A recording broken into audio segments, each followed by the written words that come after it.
O primeiro filme do Homem-Aranha, interpretado por Tobey Maguire e dirigido pelo Sam Raimi, foi lançado em 2002, 18 anos atrás. Eu reassisti ele e fiquei assustado. Nossa, como esse filme é icônico, é marcante e tem cenas memoráveis. Realmente ele transformou o personagem até hoje. E mais, foi a maior sensação na época e quebrou recordes, porque foi o primeiro filme a faturar 100 milhões no primeiro fim de semana. O primeiro filme da história a conseguir isso. Vamos relembrar esse filme incrível e as curiosidades por trás dele. Olá, como vai? Tudo bem? Eu sou o Miguel Loquia, seja muito bem-vindo a esse canal Aranhoso! E se você é novo por aqui, eu te convido a se inscrever e ativar as notificações, que a gente está sempre conversando sobre esse mundo todo de super-heróis, quadrinhos, cinema que a gente adora, e hoje com esse clássico emocionante até. Nossa, mesmo já sabendo o que ia acontecer, eu me emocionei de novo com cenas desse filme. E já começa com a trilha sonora, aquele iniciozinho com as letras, os créditos passando, já bate aquela emoção. Hoje em dia, por causa de nostalgia, antigamente, quando o filme foi lançado, foi pela empolgação de ver pela primeira vez no cinema aquele personagem tão épico que é o Homem-Aranha, e já temos um gostinho ali naqueles créditos de abertura do visual do Homem-Aranha e do Duende Verde também. Eu pude reviver nesse momento aí aquela sensação que eu estava sentindo em assistir finalmente um filme com atores reais do Homem-Aranha, e a trilha sonora ergue isso a um nível totalmente novo.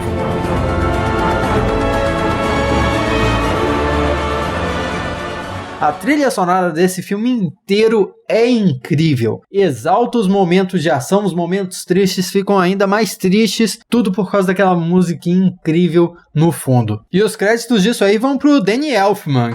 O filme então começa com uma narração do Peter Parker contando pra gente sobre ele e sobre a Mary Jane. Ele diz que esse filme é uma história sobre uma garota. Logo em seguida rola aquela cena dele perseguindo o ônibus, batendo, que também é um momento bem marcante. Imediatamente a gente se conecta com o Peter Parker ali. Ele é o loser, o perdedor, o nerdão desengonçado. E outra coisa, essa aí me assustou de verdade, é o efeito Chaves que tem nesse filme, porque os alunos são todos interpretados por adultos. É muito estranho ver um monte de adulto interpretando adolescentes, sendo que eles nem parecem adolescentes mais. Acho que eu não reparei isso na época, até porque a dinâmica de escola nos Estados Unidos é um pouco diferente. Então, eu não consegui fazer a relação de que, peraí, eles estão na escola, tipo no ensino médio ali, estavam saindo para ir para a faculdade naquele momento. Era para eles serem bem mais jovens. Porque agora, com a Marvel Studios, eles corrigiram, né? O Homem-Aranha, os outros personagens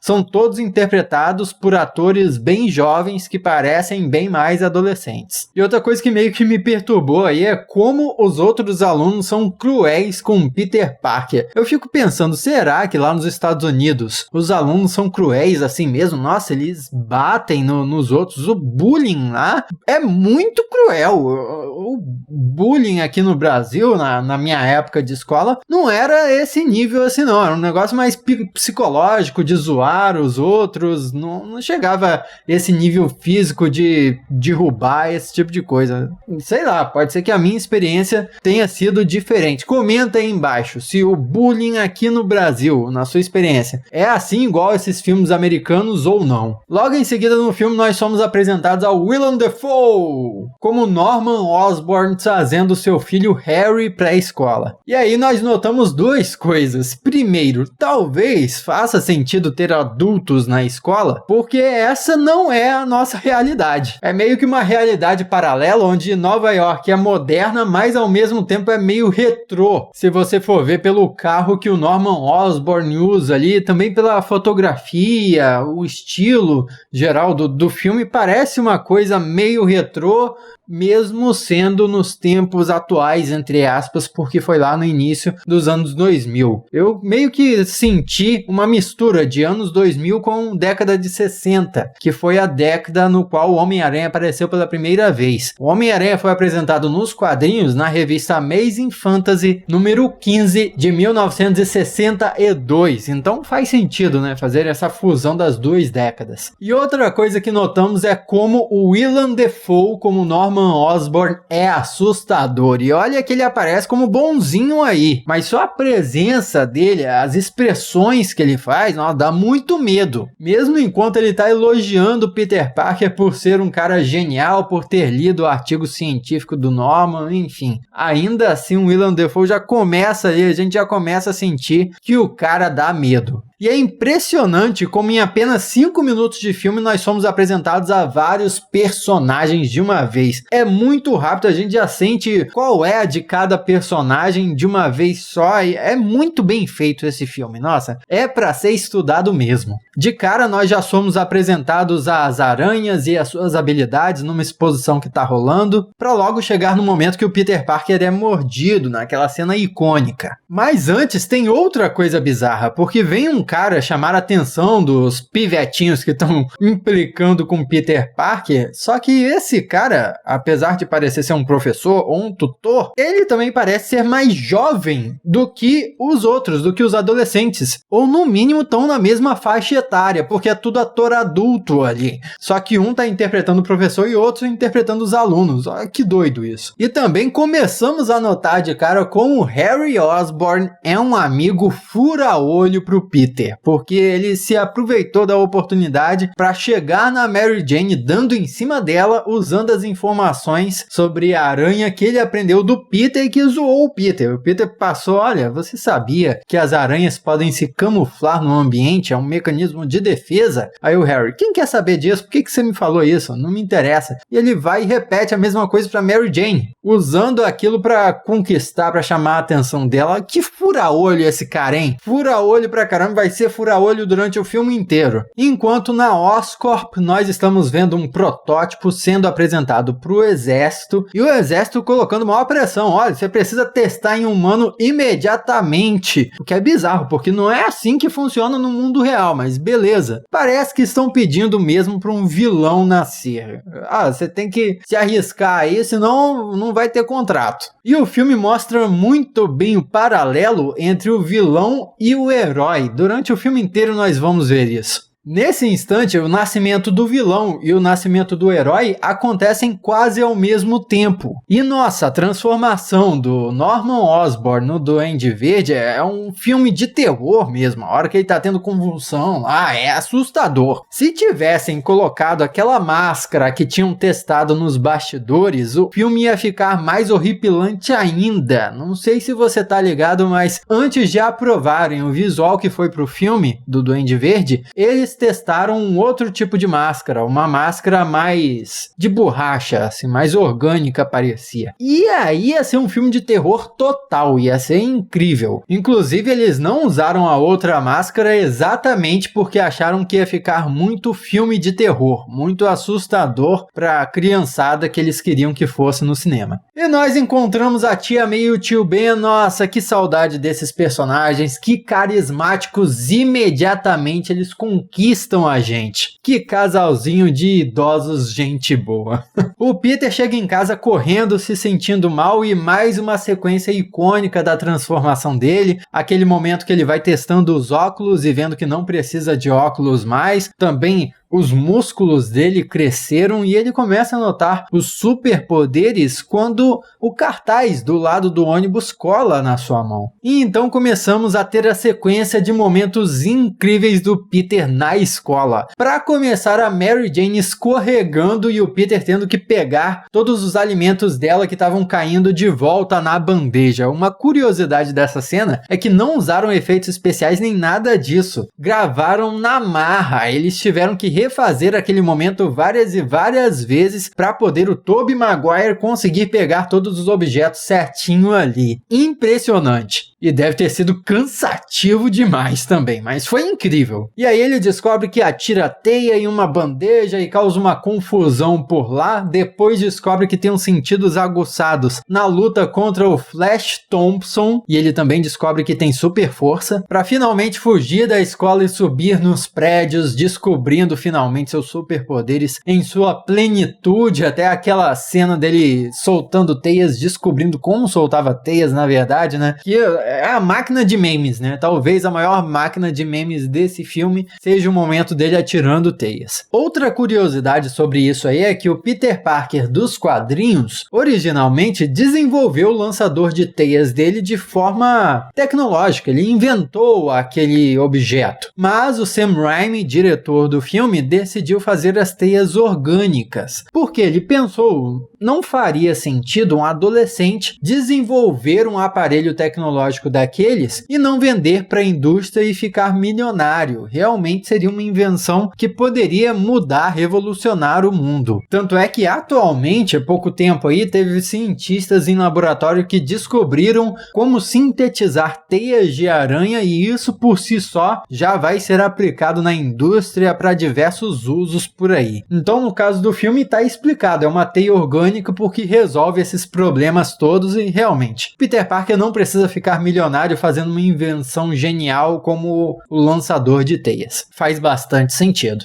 Só um recadinho muito rápido antes que eu esqueça, existe uma playlist com vários vídeos como esse aqui, onde eu revejo filmes e relembro vários detalhes, uma experiência totalmente nova e tem vários vídeos para acompanhar isso aqui no canal. Tem filmes e séries que eu aposto que você não viu, mas também tem filmes que a gente com certeza assistiu e é ótimo visitar eles de novo. Tá tudo na playlist aqui para depois, mas vamos continuar com esse vídeo aqui agora. Peter Parker acaba sendo um vacilão porque chegou tarde em casa depois de ter prometido ao tio Ben que iria ajudar ele a pintar a cozinha, mas se atrasou porque ficou lá testando seus poderes. E nesse momento eu tive muita pena do tio Ben, ainda mais sabendo o que iria acontecer. Tipo, poxa Peter, dá uma atenção ao tio Ben aí, vai, ajuda ele, cara, tinha que experimentar os poderes depois. Mas é a vida, não é? Procurando um anúncio para comprar carro na intenção de impressionar a Mary Jane, ele encontra o anúncio para lutadores amadores, que pagaria $3.000. Nossa, pagando $3.000, eu acho que até eu me inscrevia lá para apanhar.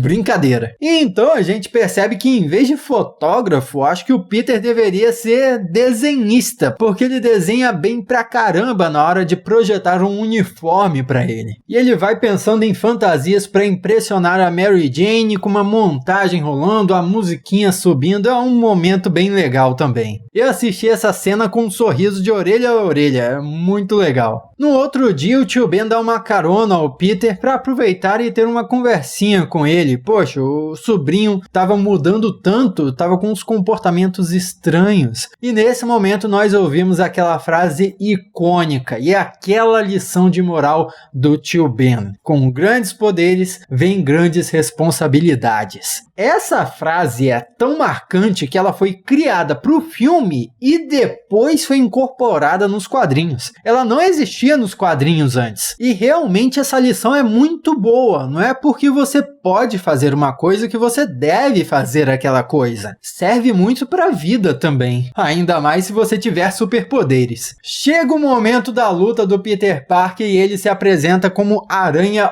Humana. E quem dá o nome de Homem-Aranha para ele é o locutor, que acha o nome Aranha Humana ridículo. Esse foi um toque especial muito bom do filme. Porque afinal de contas o Peter é um nerdão, poxa. Ele não pode ser bom desenhista, bom fotógrafo, um gênio da física e conseguir pensar num nome bom também. Pô, ele tem que ser ruim em alguma coisa. Eu achei muito legal ele criar um nome ruim e ser corrigido por um cara que deve ser muito melhor nesse lance de apresentação. E outra, a diferença entre a roupa que ele desenhou e a roupinha que conseguiu montar é bizarra. Ele foi pra luta basicamente vestido de moletom. Ele foi lutar de moletom, tá de sacanagem, colega. E na luta, caramba, o pessoal queria matar ele de verdade, porque deram cadeira, deram pé de cabra. Se o Homem-Aranha não tivesse superpoderes, ia morrer de verdade. É isso, o ringue é pra matar a galera amadora, descer uma jaula e tudo, nossa senhora. No fim das contas, o Peter ganha e por ter recebido menos dinheiro do que pensava, ele deixou o ladrão escapar. E nós sabemos como isso termina, não é? Poxa vida. Chega um dos momentos mais tristes do filme, quiçá um dos momentos mais tristes do cinema de super-herói ou de todo o cinema da história. Mais triste que a morte do Tony Stark. O tio Ben morre. O Peter então age pela primeira vez como vigilante numa perseguição até bem emocionante, e é muito bom como esse filme conseguiu explorar pela primeira vez, é o primeiro filme do Homem-Aranha afinal de contas, conseguiu explorar como o Homem-Aranha é diferente de outros heróis. Aquela altura do campeonato nós tínhamos filme do Batman e do Superman, aí chega o Homem-Aranha, ele tem uma movimentação diferente, ele se balança entre prédios, então a câmera tem que descer, subir, tem que rolar aquela vertigem, sabe? Aquele medo de que você vai cair. Os momentos de ação do Homem-Aranha têm que ser diferentes e essa cena retrata muito bem isso. Mas aí o Peter alcança o assassino e vê que é o ladrão que ele deixou escapar. E aí o Homem-Aranha que a gente conhece, o responsável, aquele que se sacrifica pelo próximo, esse Homem-Aranha começa a nascer. Engraçado que da primeira vez que eu tinha visto o filme lá atrás, eu pensei que o Peter tinha matado o cara, mas não. O ladrão barra assassino foi chegando para trás, tropeçou, caiu e morreu por conta própria. Quem pensou que foi o Homem-Aranha que matou ele foi a polícia. E aí duas coisas já são construídas, né? A personalidade, o caráter do Homem-Aranha como a gente conhece e também a má fama dele com várias pessoas achando que ele é uma ameaça, que ele é perigoso. E de novo, em paralelo com o herói, nós temos a primeira ação do vilão. Dessa vez o Duende Verde aparece com toda a sua roupa destruindo um protótipo de uma empresa concorrente da Oscorp que estava fazendo um teste para o exército ver. O engraçado é que esse protótipo que estavam testando é meio que uma roupa robótica que estava levantando voo, então a gente consegue traçar um paralelo ali com a roupa do Homem de Ferro, não consegue? Ou então pelo menos um protótipo das indústrias Hammer, sabe? Aquela empresa concorrente das indústrias Stark no filme Homem de Ferro 2. Será que esse protótipo aí é meio que uma versão bizarra de Homem de Ferro ou das indústrias Hammer, desse universo aí do Homem-Aranha? Será que foi tipo uma homenagenzinha? Legal a gente viajar nisso aí, nessas teorias, né? Nós acompanhamos a formatura do Peter Parker e depois ele vai pra casa e chora junto com a tia May e comigo, sentindo falta do tio Ben. Ele tá tão cheio de remorsos nessa cena e mostra o peso da perda do tio Ben. Foi tão grande nesse filme, se você parar pra pensar, que eles nem ousaram repetir o tio Ben e a morte do tio Ben nos filmes da Marvel Studios, porque esse filme retratou isso de forma tão icônica que era muito arriscado tentar fazer algo parecido. E finalmente nós vemos a figura do Homem-Aranha se formando com um uniforme completo, saindo, salvando as pessoas, e também é muito bom como esse filme demonstra uma das características principais do Homem-Aranha, que é a forma como as pessoas da cidade amam ele, idolatram ele. O Homem-Aranha é tipo uma lenda urbana, um mito, uma história assim que os nova-iorquinos contam um pro outro. Você viu o Homem-Aranha hoje? Caramba, o Homem-Aranha passou por aqui. É muito legal como o filme retrata isso. Mais do que um super-herói, o Homem-Aranha é um mito da cidade. Já é metade do filme quando J. Jonah Jameson aparece finalmente. Que interpretação icônica do J.K. Simmons. Esse filme é cheio de coisas marcantes.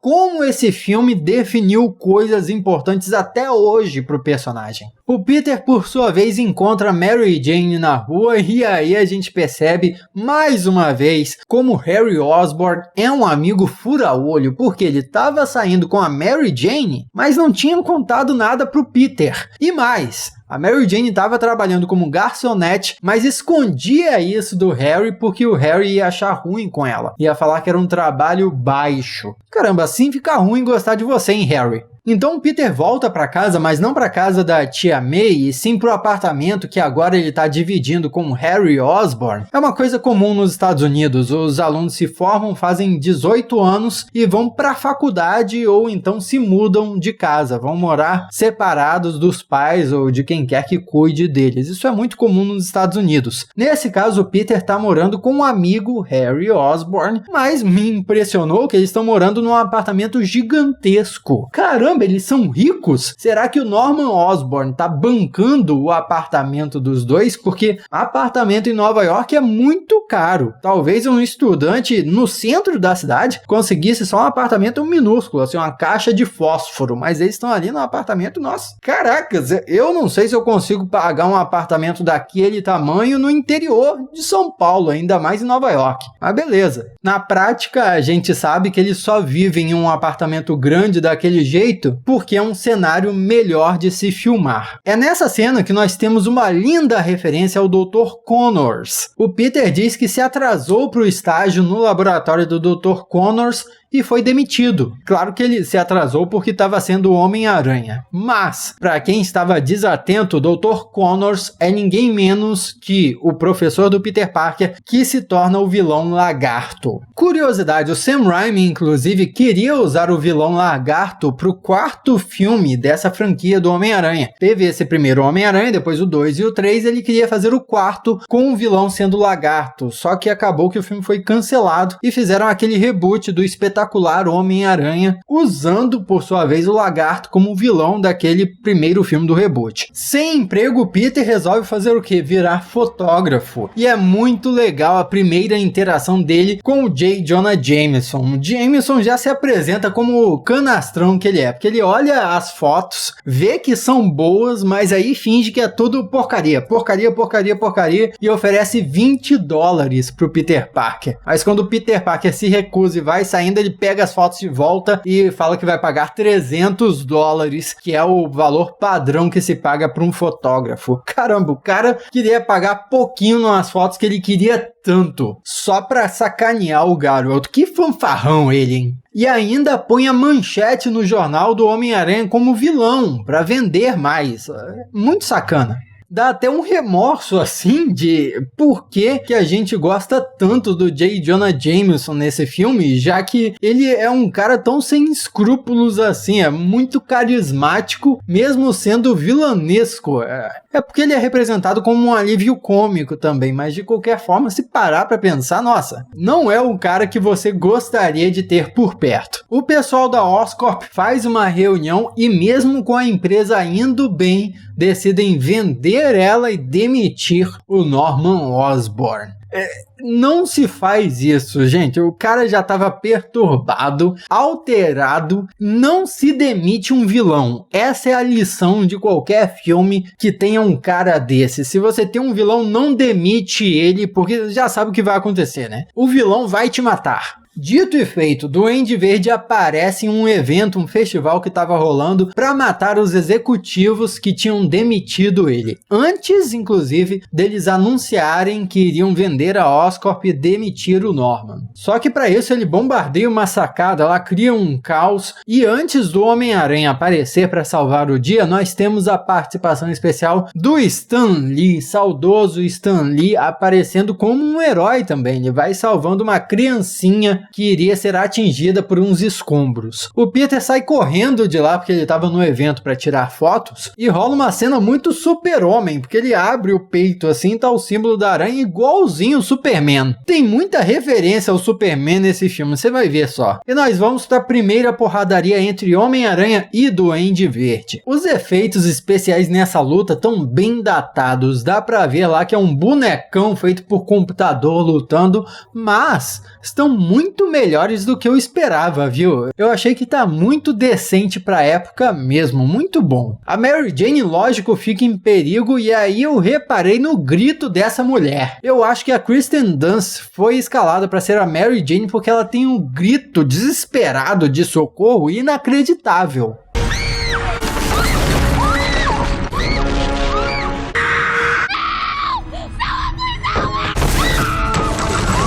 Essa mulher grita bem pra caramba, tá de parabéns, viu? O Peter salva a Mary Jane depois de derrotar temporariamente o Duende Verde, só que não foi bem o Peter, foi um bonecão, porque dá pra ver na cena que a Mary Jane tá abraçada no Homem-Aranha, balançando, que não é bem uma pessoa, é um boneco ali, um manequim no qual ela tá se agarrando. Nossa, você tinha reparado nesse bonecão na época? Eu não tinha. O Norman Osborn já tá irritadíssimo na sua casa, conversando com a sua personalidade de Duende Verde. E caramba, outro momento assustador, daria pra reeditar esse filme do Homem-Aranha como um filme de terror só por causa dessas cenas do Duende Verde. Tô falando. E é aí também que o Duende Verde descobre que ele tem que eliminar o Homem-Aranha de uma vez por todas. E nós descobrimos que o J. Jonah Jameson, por sua vez, é um cara que tem uma moral lá no fundo. Existe um certo caráter dentro dele. Por quê? O Duende Verde aparece no Clarim Diário para atacar ele no dia e na hora que o Peter Parker está coincidentemente lá para vender fotos. Que é uma coincidência forte, né? Exatamente na mesma hora, no mesmo momento que o Peter estava lá, mas ok. Vamos seguir o filme porque vale a pena. O Duende Verde ataca o Jameson e exige que ele conte quem vendeu as fotos do Homem-Aranha pro Clarim Diário. Porque de alguma forma essa pessoa que tirou fotos do Homem-Aranha teria contato com o Homem-Aranha, que é em quem o Duende Verde queria chegar. Mas o J. Jonah Jameson não entrega o Peter Parker. Não importa o quanto o Duende Verde insista, ameace bater no Jameson, ele não entrega o Peter Parker. Olha o caráter desse maluco se revelando aí. Isso é muito nobre, tá de parabéns, viu, Jameson? Mas tem uma coisa bizarra aí, sabe o quê? Geralmente no jornal aparece o nome do fotógrafo ali embaixo, como uma legendinha embaixo das imagens. Repare bem, se um dia você pegar um jornal, atualmente deve ser difícil, embaixo de toda a imagem tem uns créditos, tem o nome de quem tirou essas fotos. Então seria muito simples pro Duende Verde descobrir quem é o fotógrafo, era só ler o nome dele ali. Então de duas uma, ou a produção do filme não sabia disso, ou ignorou isso, ou então J. Jonah Jameson estava sendo um sacana, publicando as fotos do Peter Parker sem dar nenhum crédito para ele. Então rola outra referência ao Super-Homem. Sabe que referência é? É a velocidade que o Peter Parker troca de roupa. Nossa, ele estava ali no Clarim Diário, de repente ele já estava fora do prédio, só que é um fracasso, porque ele é sequestrado pelo Duende Verde, que carrega ele até o topo de um prédio, onde ele acorda, já estava de noite, e ele estava paralisado, porque o Duende Verde queria conversar. Ele manda aquele típico papo de vilão tentando convencer o Peter Parker a se juntar a ele, porém falando uma coisa que é bem verdade, que as pessoas, a sociedade, adoram ver um herói, um ídolo ser destruído. E é isso que os jornais estavam fazendo, independente de tudo de bom que o Homem-Aranha fizesse, ele ainda seria odiado por muitos. No dia seguinte, o Peter tá stalkeando a Mary Jane porque ele queria saber como ela tinha ido em um teste para a atriz que ela tinha participado. Só que ela falhou. E o cara nem escondeu que estava perseguindo ela porque confessou que tinha pego 2 ônibus para chegar ali. Mas apesar disso rola um clima, porque ela tá percebendo que ele tá interessado e tá gostando disso. Já que por outro lado as coisas com o Harry Osborn não estavam indo muito bem. Mary Jane sai dali, começa a chover e ela é atacada por assaltantes. Mais uma coincidência do filme ela ser assaltada exatamente quando o Peter Parker estava por perto, mas isso gera também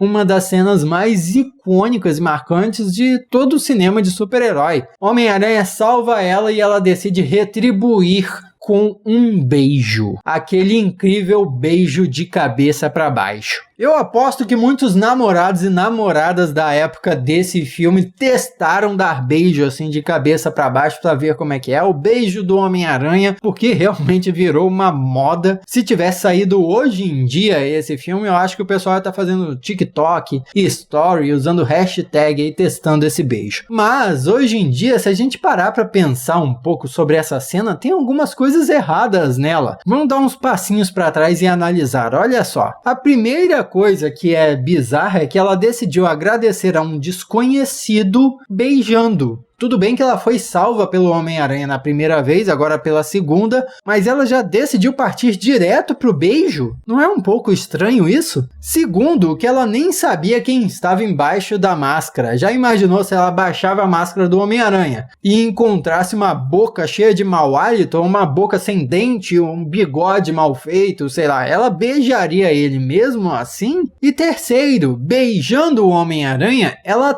traiu o Harry Osborn, que apesar de ser o amigo fura-olho que ele demonstrou ser até agora, e vai demonstrar ser um péssimo namorado também, ainda assim era o namorado dela, então ela traiu o namorado com isso. Da primeira vez que eu vi o filme foi difícil me dar conta disso, simplesmente porque, primeiro, o Harry de fato era um cara que é difícil de gostar dele, e segundo, que ela traiu esse cara difícil de lidar com o herói do filme, então por isso a gente acaba relevando essa situação. É uma situação bem complexa, não tem como negar. O filme corta para um incêndio onde o Homem-Aranha vai ajudar a salvar a galera. É muito legal como esse filme tem pequenos momentos, né? O pequeno momento daí foi quando a polícia chegou para prender o Homem-Aranha, mas veem que o Homem-Aranha precisa sair lá para ajudar as pessoas que estão dentro do prédio. E a polícia deixa ele ir para salvar a galera. Mais uma vez a relação entre as pessoas da cidade com o Homem-Aranha sendo demonstrada. Esse filme realmente muito bem feito. Só que o incêndio, esse negócio todo, era uma armação do Duende Verde para enfrentar o Homem-Aranha de novo. Ahá! E é muito bom o momento do Peter desviando das lâminas do Duende Verde, só que é melhor ainda depois. O que acontece depois? O almoço de Ação de Graças. A Ação de Graças, para quem não sabe, é um feriado muito importante lá nos Estados Unidos, onde o pessoal geralmente se reúne. É tipo um Natal, sabe? O pessoal vai se juntar para comemorar. Nós vamos ter vilão e herói com as suas identidades normais, tendo que se encarar no mesmo ambiente. Isso enquanto ainda estão abalados pelo que aconteceu no incêndio pouco tempo atrás. Mas é incrível o momento da gota de sangue, né? O Peter Parker chega ainda com a fantasia de Homem-Aranha e sangrando, enquanto Norman Osborn já tá lá de terno, prontinho, tranquilo, no apartamento. Mas enquanto eles entram no quarto do Peter, tá o Peter colado no teto e uma gota dele vai caindo pro chão. E o Norman percebe que tem alguma coisa errada. É uma cena tensa demais que chegou até a ser replicada em certo nível no filme Homem-Aranha no Aranhaverso, outro filme incrível também. Até que finalmente o Peter consegue se trocar e senta na mesa com todo mundo, mas o Norman descobre que ele é um Homem-Aranha quando vê que ele está ferido com um corte no braço, exatamente onde o Homem-Aranha se feriu. Apesar de que, se a gente for parar para pensar, o Duende Verde já poderia ter descoberto quem era o Homem-Aranha porque ele sequestrou o Homem-Aranha. Teve durante várias horas o amigão da vizinhança preso, paralisado, era só levantar a máscara e pronto. Saberia quem é o Homem-Aranha de verdade, mas não tirou a máscara do herói e teve que descobrir ali no almoço por puro acaso. Já é aí também que o Harry basicamente termina com a Mary Jane. Isso porque o Norman Osborn, indo embora, fala mal da Mary Jane, dizendo que ela era provavelmente interesseira, estava com o Harry por causa do dinheiro e o Harry não defendeu a namorada. É muito complexa essa situação toda, né? O Norman tá claramente errado em falar mal da namorada do filho, o Harry tá claramente errado por não defender a namorada, e a Mary Jane também tá errada por ter traído o namorado pouco tempo antes. É uma situação muito complexa, todo mundo ali parece estar se apunhalando pelas costas e a Mary Jane parece mesmo ser a maior vítima. Querendo destruir o Homem-Aranha de corpo e alma num diálogo também bem sinistro entre Duende Verde e o Norman Osborn, as duas personalidades dentro do corpo dele, o Duende Verde convence o Norman a atacar a Tia May, porque aí iria afetar o Peter, consequentemente o Homem-Aranha, de uma forma inesperada. E poxa, atacar a Tia May é sacanagem, o cara tem que ser muito vilão mesmo pra fazer uma coisa dessas. E meu Deus, que momento de terror é aquele em que a Tia May é atacada. Ela tá rezando na cama, aparece aquele ser aterrorizante voando no quarto dela e exige que ela termine a oração antes de ser levada. Que assustador, cara. Isso dá muito mais medo que vários filmes de terror por aí, tô falando. E nós acompanhamos a tia May no hospital depois, tadinha dela, meu Deus, ai, que pena. Um pouco a seguir nós temos uma cena que é bem estranha, porque ao mesmo tempo é bonitinha, mas também desconfortável se formos pensar um pouco mais profundamente a respeito. A Mary Jane aparece no hospital para deixar flores para tia May, que parece estar desacordada, e conta pro Peter Parker que está apaixonada pelo Homem-Aranha, enquanto o Peter basicamente se declara para ela, enquanto finge que na verdade tinha dito aquilo tudo pro seu amigo, supostamente o Homem-Aranha. E a Mary Jane fica feliz com isso. Tá na cara que o Peter é apaixonado platonicamente por ela. Ela tinha percebido isso naquela cena anterior em que encontrou ele na rua, mas ali ela conta que tá apaixonada por outro cara pra ele. E fica feliz porque o Peter falou bem dela. E nesse meio tempo a tia May acorda, mas continua se fingindo ali de morta, sorrindo com a situação. O que estava acontecendo? Olha só, se a gente for pensar, ele está se declarando para uma mina que disse para ele estar apaixonada por outro cara, que na verdade é ele, só que ninguém sabe. A tia também não sabe, mas está gostando daquilo, e para completar, o Harry Osborn chega no exato momento em que Peter Parker e Mary Jane estão segurando as mãos, num momento digno de final de episódio de novela das 8. Mais tarde, a tia May fala pro Peter Parker acordar, não ficar mais ali no hospital com ela, porque ele já fazia muitas coisas e ele não era o Superman. Olha só, se formos contar a terceira referência a Superman nesse filme. E também levanta aquelas teorias, o universo de super-heróis da DC, então, existe nesses filmes do Homem-Aranha? O Duende Verde continua seu plano maléfico e dessa vez ataca a Mary Jane, outra pessoa com o qual o Peter Parker se importa muito. E esse filme dá um medo real de altura, porque tem a Mary Jane presa no alto, depois toda uma sequência com um teleférico, o pessoal prestes a morrer. Aliás, o que aquela galera estava fazendo no teleférico àquela hora da noite? E todo esse ataque acontece enquanto o Duende Verde está cantando Dona Aranha subiu pela parede, veio a chuva fina e a derrubou. Caramba, que vilão sinistro! Por que esse vilão não é tão lembrado e reconhecido hoje em dia? Foi um vilão muito bom, muito aterrorizante. E ele botou o Homem-Aranha para escolher entre a vida da Mary Jane ou a vida de todo mundo que estava dentro do teleférico. Óbvio que o Homem-Aranha, sendo super-herói que é, conseguiu salvar a Mary Jane e o pessoal que estava dentro do teleférico.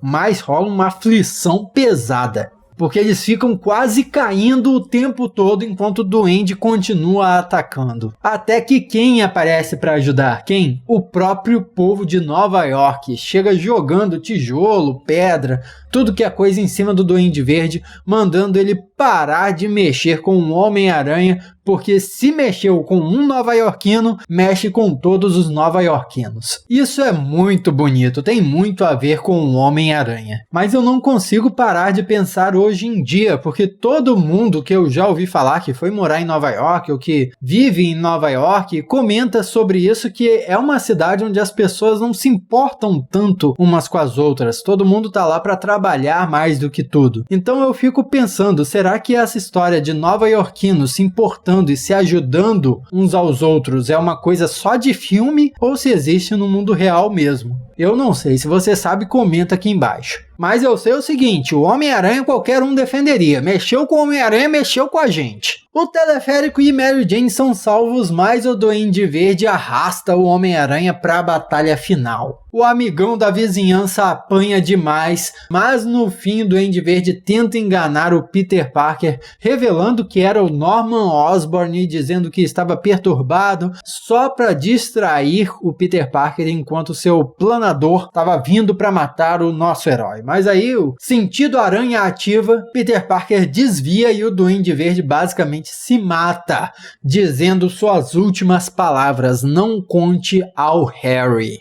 Essa morte também é bem memorável. Essa frase aí, não conte pro meu filho, é uma coisa bem única desse filme. Eu não lembro de ter visto nada parecido em outras produções. E de fato, o Homem-Aranha faz algo inimaginável. Ele leva o corpo do Norman Osborn sem o uniforme, o traje de Duende Verde, não conta a polícia e leva. Só que o Harry vê o Aranha lá e jura vingança. O que a gente sabe vai desencadear em muitas tretas nos filmes futuros. Só que, gente, mais uma coisa se a gente for pensar com a cabeça de hoje em dia. Um investigador particular conseguiria ligar os pontos de forma muito fácil. A tecnologia do Duende Verde era da Oscorp. A Oscorp era do Norman Osborn. O Homem-Aranha foi visto lutando com o Duende Verde, e o Norman Osborn aparece morto, enquanto o Duende Verde nunca mais apareceu. Não seria difícil deduzir que o Norman Osborn era o Duende Verde e resolver essa situação toda. O que você acha? Daí tem a cena do funeral. Todo mundo triste e a Mary Jane aproveita o momento para se declarar para o Peter Parker, revelando que no momento de perigo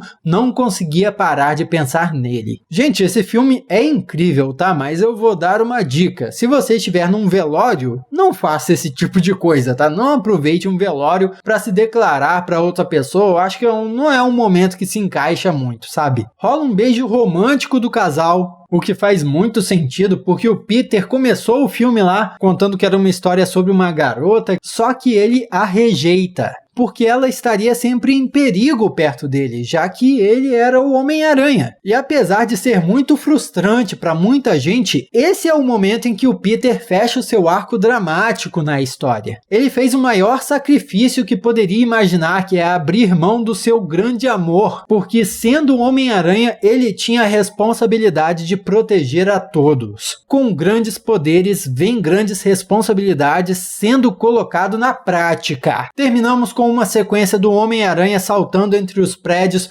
Que filmaço! Terminando a história lá no alto e chegam os créditos finais. Não tinha cena pós-créditos nessa época. Esse filme é antes disso. E valeu muito a pena ter revisto o Homem-Aranha de 2002. O que você achou? Você lembrava disso tudo desse filme? Assistiu há pouco tempo? É uma boa dica reassistir ele aí, hein? Comenta aqui embaixo. Muito obrigado pela sua companhia até aqui. Eu sou o Miguel Loquia. E a gente se vê na próxima.